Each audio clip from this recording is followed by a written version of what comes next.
রাধে রাধে, শুভ সকাল। হাই, আমি কবিতা চলে এলাম নতুন একটা ব্লগ ভিডিওর সাথে।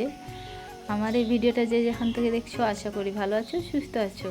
তো চলো বেশি বকবক না করে আজকে ব্লগটা শুরু করা যাক। তো সকাল সকাল উঠে দেখতে পাচ্ছ এই যে রান্নাঘরের এটা পরিষ্কার করে নিলাম, গ্যাস ওভেনটা। তো পরিষ্কার পরিচ্ছন্ন না থাকলে না কেমন একটা ভালো লাগে না। তো যাই হোক, পরিষ্কার করে নিলাম। আর এই গাছটা যে দেখছো আমি বানিয়েছি নিজে থেকে। তো কেমন হচ্ছে অবশ্যই কমেন্টে জানিও। আর আমার ভাঙা চূড়া বাড়ি। আর এখানে বলো তো কী দিলে ভালো হয়, এখানে রান্না করে করে না এটা দাগ হয়ে গেছে কালো কালো। আর দেওয়ালটাও তো ভাঙা, কী যে লাগায় কিছুই বুঝতে পারছি না, যাতে একটু ভালো লাগতো ওয়ালটা ওখানে। আর এখানে আছে জলের বালতি। আর পুরো ভিডিওটা দেখতে থাকো, আশা করি ভালো লাগবে। ভালো লাগলে like, comment, share and subscribe করে পাশে থেকো। আর মেয়ে দেখতে পাচ্ছ ঘুমিয়ে পড়েছে। ও ঘুমালেই আমি কাজ করতে পারি, নাহলে না ঘুমালে কাজ করতে পারি না। আর এদিকে বর্ণি চলে আসছে, কী যে নিয়ে এসছে জানি না। তো চলো খুলে দেখাই তোমাদের। তো আমাকে দিয়ে গেল এটা। তো দেখি কী নিয়ে এসছে, তোমাদেরকেও শেয়ার করব। মাংস নিয়ে আসবে জানতাম, কিন্তু কী মাংস নিয়ে এসছে সেটাই দেখার পালা। আমিও দেখবো, তোমাদেরকেও দেখাবো। তার জন্য আমি অনেক মশলা টশলা বের করে রেখেছিলাম। দেখতে পাচ্ছ মাটন নিয়ে এসছে। তো কে কে মাটন খেতে ভালোবাসো কমেন্টে জানিও। তো চলো, মাটন নিয়ে চলে এসছে। এখন এর রান্নার প্রসেসিংগুলো সব আমাকে শুরু করতে হবে, যেহেতু মেয়ে এখন ঘুমাচ্ছে। আর চলো এদিকে রান্না করতে থাকি, আর তোমাদের সাথে আবার শেয়ার করব বাকি যেটা আমার লাভ স্টোরি, সেটা শেয়ার করব যেখান থেকে শেষ হয়েছিল। তো কেস তোলার জন্য ওরা কিন্তু অনেক টাকা দাবি করেছিল। তো এত টাকা আমাদের পক্ষে দেওয়া এত তাড়াতাড়ি সম্ভব ছিল না। তার জন্য আমার বর কিছুটা সময় চেয়ে নিয়েছিল, 6 মাসের মতো। তা আবার 6 মাস চলতে থাকলো এরকমই কেস। তো এত টাকা যে ডিমান্ড করেছে, তার জন্য তো টাকা জোগাড় করতে হবে। তো কোথায় পাবো আমরা এত টাকা? তার জন্য বর লোনের জন্য ব্যাংকে অ্যাপ্লাই করলো। তো লোন তো সহজেই পাওয়া যায় না, অনেক টাকার ব্যাপার। তো অনেক দিন লাগছিল লোন পাস হতে। তো তো যাই হোক, অনেক কাগজপত্র জোগাড় করা প্লাস অনেক কাজ থাকে ব্যাংকে। তো সেগুলো করতে করতে বেশ অনেক দিন লেগে গেল। আর আমরা নিয়েছিলাম 9 লাখের মতো লোন, কারণ ওরা কেস তুলবে 8 লাখ টাকা চাইছিল। তো আর 1 লাখ টাকা বেশি নিয়েছিলাম, কারণ এদিকে ওদিকে যাওয়া আসা অনেক টাকা পয়সা খরচ হবে, তার জন্য 1 লাখ টাকা বেশি নিয়েছিল। তো 9 লাখ টাকা এখানে আছে বন্ধুরা। 9 লাখ টাকা জোগাড় করতে মানুষ পায়ের ঘাম, সরি, মাথার ঘাম পায়ে ফেলে। তো তো 9 লাখ টাকা লোন নিয়েছিল। আগে নিয়েছিল 2 লাখ টাকা, ওটা তো এদিকে ওদিকে ক্যাশ শুরু হয়েছিল, তখন এদিকে ওদিকে করতে শেষ হয়ে গেছিলো। আবার নিল 9 লাখ টাকা, মোট 11 লাখ টাকা লোন নেওয়া হয়ে গেছে। আর যাওয়া প্রথম থেকে যে 2-2.5 বছর ধরে যে ক্যাশ চলছে, এদিকে তো অনেক টাকা খরচা হয়েই গেছে। এত খরচা হচ্ছে কি বলবো, সংসার চালানো মানে কি বলবো সমস্যা হয়ে যাচ্ছিল। তো সব সময় মনে হতো আমার যে কেন জানি না সবটা আমার জন্য হচ্ছে। আজ যদি আমি না আসতাম তাহলে হয়তো এই দিনটা দেখতে হতো না। আর কখনো কখনো ভাবি যে আমার শাশুড়ি যদি প্রথমে আমাদের সম্পর্কটা মেনে নিত, যে আমার সাথে বিয়ে দিত, তাহলে হয়তো এরকমটা হতো না। আবার ভাবছি যে হয়তো আমার কপালে এরকমটাই লেখা ছিল, তার জন্য এরকমটা হয়েছে, যে ওর সাথে বিয়ে হবে, আবার ডিভোর্সের ছাড়াছাড়ি হবে, কেস টেস হবে, তারপর হয়তো আমার সাথে বিয়ে হবে। কি বলবো, আমি কিছুই বুঝতে পারি না। তো যাই হোক, এটাই ছিল, কোনো মতন করে মেনে নিয়েছি। আর চলছে এরকম আমাদের কোনো মতন করে সংসার। তারপর তারপর 2023-এ মনে হয়, 23 না 24-এ কেসটা উঠলো আমাদের ফাইনালি। তো এভাবে আর তোমাদের তো বলেছিলাম আমার পায়ের ঘাটা ভালো হচ্ছিল না। তো আমার বর বিয়ের পর আমাকে যেখানে ডিউটি করতো ঝাড়খণ্ডে, ওখানে নিয়ে গেছিলো। তো ওখানে বেশ অনেক দূর, তো তাই মানে ওখানে গিয়ে ইংলিশ ডক্টর দেখিয়েছিল, ইংলিশ ওষুধ দিয়েছিল, জানি না কেমন, মলম দিয়েছিল আর খাওয়ার জন্য ওষুধ দিয়েছিল মনে। শুধুমাত্র বন্ধুরা 1 দিন লাগিয়েছিলাম ওষুধটা আমি।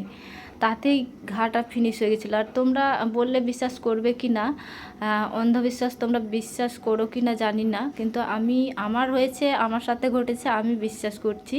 কারণ এত ডক্টর, বড় বড় ডক্টর, মালদাতে দেখিয়েছি, অনেক অনেক জায়গায় ডক্টর, কি বলবো, মহান কবিরাজি অনেক করেছি, কিন্তু কিছুতেই ভালো হচ্ছিল না।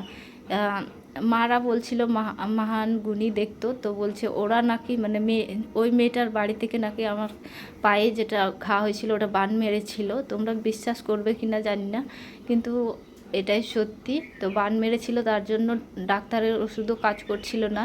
তারপর আমার বিয়ের পর শ্বশুর বাড়ি আসার পর একটা খ্রিস্টান গুণী মহান দিয়ে কাজ করেছিলাম আমার শ্বশুর বাড়িতে। তারপর গিয়ে ঝাড়খণ্ডে গেছিলাম, তারপর ইংলিশ ওষুধটা দিয়ে তারপর মানে পায়ের ঘাটা আমার একদম ভালো হয়ে গেছিলো। 2 দিনের মধ্যে লাগিয়েছিলাম মলমটা, 2 দিনের মধ্যে আমার পায়ের ঘাটা এমনভাবে ভালো হয়ে গেল, কি বলবো তোমাদের। ওই যে ভালো হয়েছে, তারপর হয়নি আর। তো বাড়ি এসে আবার একটু হয়েছিল, তো আবার গেছিলাম ঝাড়খণ্ডে, আবার দিয়েছিল মলম, তো আর হয়নি, ওটা ভালো হয়ে গেছে। তো এটাই সত্যি।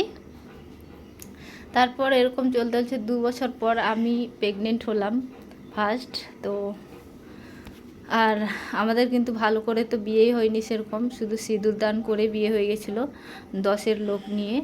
গ্রামের যে 10-এর লোক হয়, 10-এর লোক দিয়ে শুধু সিঁদুর দান হয়েছিল, মালা বদল কিছুই হয়নি এসব বন্ধুরা। তো যা শুধু সিম্পলি সিঁদুর দান করে আমাদের বিয়ে হয়ে গেছিলো। আমারও ইচ্ছে ছিল আমার খুব সুন্দর করে বিয়ে হবে, ধুমধাম করে। আমার ইচ্ছে আর পূরণ হলো না। তারপর আমি প্রেগনেন্ট হলাম, এভাবে চলতে থাকলো আমার। তারপর 7 মাসে 7 দিল আমার শ্বশুর বাড়ি থেকে। তারপর তার তার আমার যখন প্রেগনেন্ট তখন আমার মারা আমার ভাইয়ের বিয়ে ঠিক করে দিল। আর একই সাথে আমারও ওখানে যে 10-এর খাওয়া দাওয়া ওগুলো পার করে দিয়েছিল। আর আমার পরের এখানে এখনও হয়নি কিছুই। তো আর তখন যেহেতু আমি প্রেগনেন্ট ছিলাম, আমার তো ভালো করে অনুষ্ঠান করে বিয়েও হবে না। আমার তখন চলছিল 9 মাস, তো ভালো করে ভাইয়ের বিয়েও এনজয় করতে পারিনি। তো এখন আমার বন্ধুরা 2 বছরের মেয়ে আছে একটা, যাকে হয়তো তোমরা আমার ভিডিওতে দেখতেই পাও। আর এভাবেই চলছে আমার জীবনযাত্রা, কি বলবো, সংসার বলতে পারো। এখন বেশ একটু সময় লাগবে আমাদের, যে লোনগুলো আছে ওগুলো শোধ করতে। 9 লাখ টাকা এখানেই নেই, শোধ করতে বেশ 5-6 বছর 7 বছরের মতো লেগে যাবে। তো 6-7 বছর কষ্ট করতে হবে আমাদের, তারপর হয়তো ভালো দিন আসবে, জানি না। তো এদিকে আমার রান্না কমপ্লিট, দেখতেই পাচ্ছ। আর এই ছিল আমার ঘটনা। কেমন লাগলো অবশ্যই কমেন্ট করে জানিও তোমরা। আর আমার পাশে থেকো, ভালোবাসা দিও। তোমরা যদি পাশে থাকো, সাপোর্ট করো, আমি একদিন আগে পৌঁছাতে পারবো। আর দেখতে পাচ্ছ আমার মাংস রান্না কমপ্লিট। আজকে ফার্স্ট টাইম কুকারে করেছি মাটন, বেশ ভালো লাগছিল। বেশ অনেকদিন পর মাটন নিয়ে এসছে বর, তো 1 জানুয়ারিতে খেয়েছিলাম আর আজকে নিয়ে এসছে। বেশ ভালো লাগছে দেখে, দেখতেই পাচ্ছ।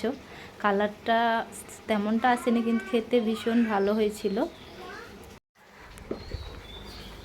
আমি একটু চেষ্টা করছি যাতে বরকেও হেল্প করতে পারি, সেজন্য ইউটিউবে আসা আমার, যাতে লোন শোধ করতে ওর একটু সুবিধা হয়। আসলে কি বলো তো, সংসারে দুজন মিলে কাজ করলে না বেশ সংসার চালাতে সুবিধা হয়, মানে একটু হেল্প হয় বরের। তো আমি ভাবছি, আমি তো বাড়িতেই বসে থাকছি, তার জন্য, কেননা সবাই ইউটিউব ভিডিও করছে, আমিও ভিডিও করি, তার জন্য আমার ইউটিউবে আসা। তো তো চলো বন্ধুরা, আজকের মতো এ পর্যন্তই রাখলাম। খাওয়া দাওয়া হয়ে গেছে আমাদের। এখন একটু বরের কাছে শুনছিলাম যে কেমন হয়েছিল তরকারিটা। তো বর বলছে হয়েছে মোটামুটি। তো ও বরাবরই এরকম, যতই ভালো হোক বা খারাপ হোক ও কিন্তু কিছুই বলে না। তো আজকের ভিডিওটা এ পর্যন্ত, দেখা হচ্ছে নেক্সট কোনো ভিডিওতে। ভালো থেকো, সুস্থ থেকো, নিজের পরিবারের খেয়াল রেখো। আর আমরা তো দেখতে পাচ্ছ খেয়ে নিয়েছি, আর মেয়ে দেখতে পাচ্ছ ও মজা করে খেয়েছে। তো চলো, tata, bye bye, thanks for watching, love you all.